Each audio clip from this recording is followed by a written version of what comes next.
In a way, you can kinda call this video particular to be the end game, the conclusion, the finale of this arc of theory videos I've been making for the past 2 months. Starting with the Master of Masters disappearance theory, a lot has led up to this, and we've theorized some crazy mind-blowing stuff throughout this adventure, and I really appreciate those who came along for this ride. And if you're new here and you're just now seeing this, I wouldn't worry about it. Those videos will always be there for you to be able to watch, as moments during this theories branches and builds off of past theories I've already made during this arc. That's the main reason why I've called this, an arc of theories. I have other standalone theories after this one, but after that video, I will finally be going full force alongside theories, be starting my Kingdom Hearts rewrite series. Credit to Bruce N for the logo. We have a load of new people since we first introduced this idea, so let me take a quick second to explain what Kingdom Hearts rewrite is. Kingdom Hearts rewrite is a Kingdom Hearts what if series, where I take moments from throughout the series and flip things on their head, whether it's reversing scenarios or switching out the destinies of others. I truly believe things like personalities within people and much more of characters in Kingdom Hearts derive from things that they've gone through throughout the series. So rewriting exactly what happened throughout these games can completely change what a person like Sora acts like. I have a ton of ideas for this series you would not believe, and I'm super excited about finally starting this, and I can't wait to announce which one is coming first. So if you guys are excited for that, hopefully you'll stay tuned. But without further ado,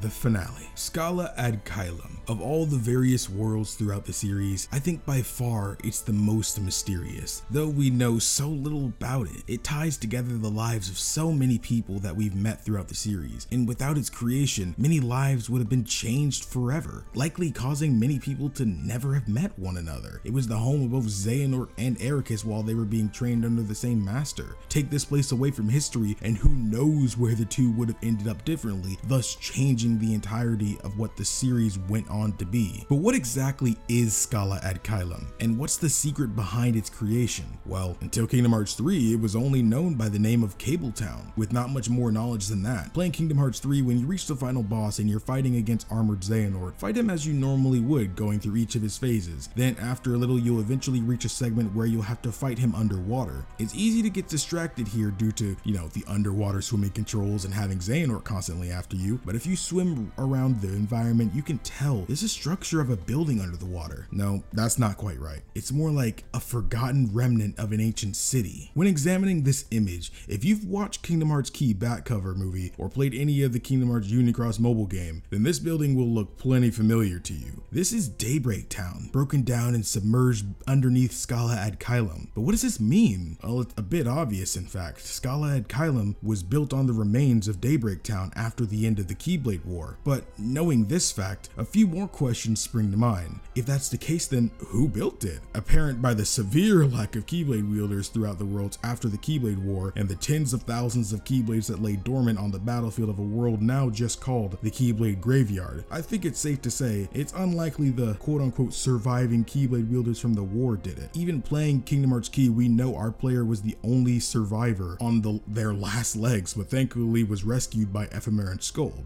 So who exactly built Scala Ad Caelum? Well, in order to answer that, it's important to know it had to be a place where Keyblade wielders were able to flock to and know that this place was safe. But by that, I'm not referring to Scala, because after the war, Scala wasn't actually built yet. Here's where we branch off from one of my past videos, the Sad Fate of Ava video to be precise. After using the power of waking to save all the Dandelions and Union leaders from the darkness that began to destroy the world of Unicross, Ava suffered a similar fate as Sora, losing herself due to her misuse of the power of waking. But with her gone, the Dandelions now back to where they left from, Daybreak Town. But things were different now. Could they go on with a constant reminder of the past of this same town? Likely many of their friends and family all dead now. Knowing it may not be the best idea for them or the future generation of Keyblade wielders, they used their power to reform the world, all working together, similar to what Aqua did on a much bigger scale when she changed the land of departure into Castle Oblivion, and they restructured the world into what we now know as Scala Ad Caelum. I didn't didn't mention this before, well, mainly because I didn't know how to place it in here sooner, but during the process of saving everyone, things had to have gone wrong for Ava, this causing some of the Union leaders and Dandelions to still escape from the world line, but not back to when and where they were intended to go. That would explain why Laurium, Elrena, Skuld, and Ventus ending up in the future, though all of them would be likely around the same age as what we've seen Marluxia and Larxene to be. We haven't actually seen Skuld yet, but we know she's likely around the same age as Marluxia and Larxene, as she landed around the birth by sleep time period, and she has been living as stated by the secret reports. And we also know she had to have landed in the birth by sleep time period because that would match up to be the 10 years because of Lee and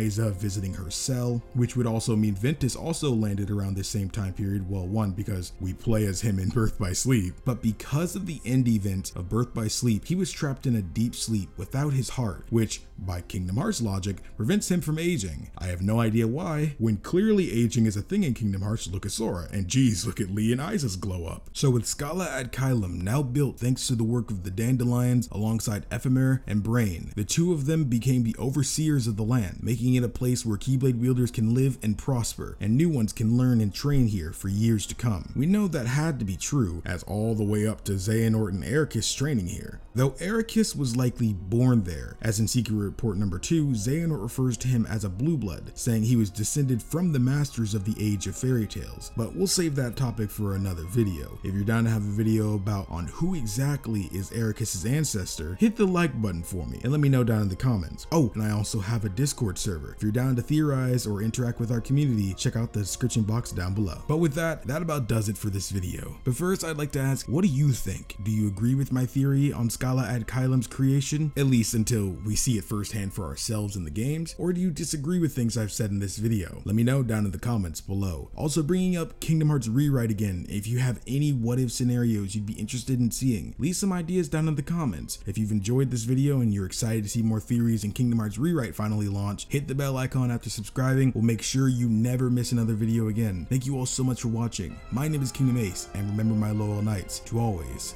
fly skyward.